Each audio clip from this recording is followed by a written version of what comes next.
আমরা আজ পরমেশ্বর ভগবানকে ভুলে যাচ্ছি। তার জন্য দায়ী আধুনিক শিক্ষা ব্যবস্থা নাকি কৃষ্ণ বিস্মৃতি আমাদের পূর্বজন্মের কর্মফল? প্রশ্নের উত্তর, কৃষ্ণ বিস্মৃতির কারণেই আমরা এই জগতে অধঃপতিত হয়েছি। আর তাই অধঃপতিত শিক্ষাটাকেই জীবনের সর্বস্ব বলে মনে করছি। যে শিক্ষা আমাদের সর্বদা জড়জগতের বন্ধনে বেঁধে রাখে, কখনো পারমার্থিক জীবনে উন্নীত হয়ে পরমানন্দ আস্বাদনের জন্য উৎসাহ দেয় না, তা প্রাচীন বৈদিক ভারতবর্ষের মুনি ঋষিরা শিক্ষা দিতেন না। তারা এই জগতে দুর্লভ মনুষ্য জীবনের পরম মঙ্গলের বিষয় শিক্ষাই দিতেন। পূর্ব জীবনের কর্মফলে যদিও আমাদের এই জন্মের পরিবেশ পরিস্থিতি সমাজ লাভ করেছি, তবুও পরজীবনের প্রস্তুতির পর্বটি হলো এই জীবন, যাতে আমরা আমাদের বিচার বুদ্ধির সদ্ব্যবহার করে যথার্থ জীবন গড়তে পারি। শাস্ত্রে বলা হয়েছে, যদি কেউ ভগবানের ভক্ত হয় তবে তার সমস্ত পাপ ধ্বংস হবে এবং সে সচ্চিদানন্দময় জগতের অধিবাসী হবে। আবার যদি কেউ সেই ভগবত ধামে উন্নীত হতে পারে তবে সে আর কখনো এই দুঃখময় জগতে কষ্ট ভোগ করতে আসবে না। গীতার 15 অধ্যায়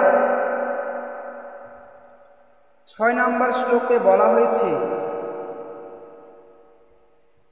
ন তদ্ভাসয়তে সূর্য ন শশাঙ্ক ন পাবক যদ্গত্তা ন নিবর্তন্তে তদ্ভাম পরমম মম। অর্থাৎ সূর্য, চন্দ্র, অগ্নি বা বিদ্যুৎ আমার সেই পরমধামকে আলোকিত করতে পারে না। সেখানে গেলে আর এই জড়জগতে ফিরে আসতে হয় না।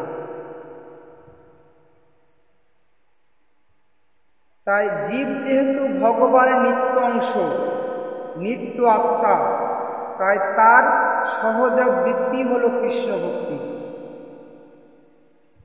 কৃষ্ণ ভক্তির অনুকূল বিষয় গ্রহণ এবং কৃষ্ণ ভক্তির প্রতিকূল বিষয় হচ্ছে বর্জন।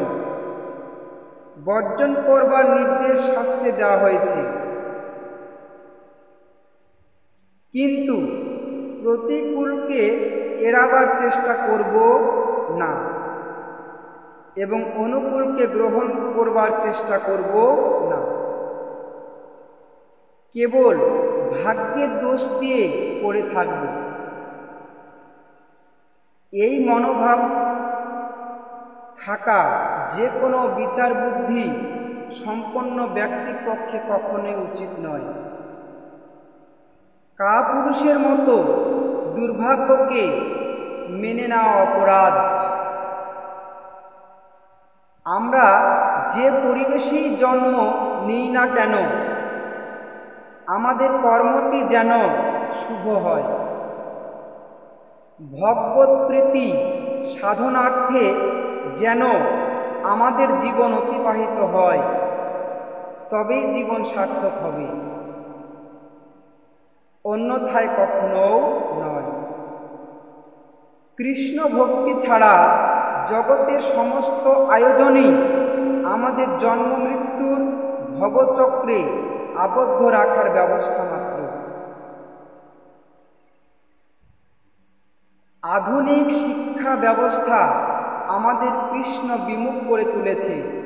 বলেই সেই শিক্ষা ভক্তি প্রতিকূল জ্ঞানে এড়িয়ে চলা নির্দেশ দেওয়া হচ্ছে। যদি তা অনুকূল হয় গ্রহণ করা উচিত। বর্তমান কালে শিক্ষার্থীরা যে পরিমাণে দিন দিন ক্রমবর্ধমান হতাশাচ্ছন্ন এবং কি ভয়ঙ্করভাবে আত্মহননশীল হয়ে উঠছে তা যে কেউ আন্তরিকভাবে বুঝতে হবে।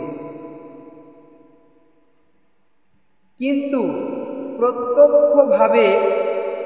প্রত্যক্ষ সত্য এই যে কৃষ্ণ ভাবনামৃত শিক্ষা বহু হতাশাচ্ছন্ন বদ্ধ জীবকে কৃষ্ণ ভক্তির নিত্য আনন্দ দান করেছে।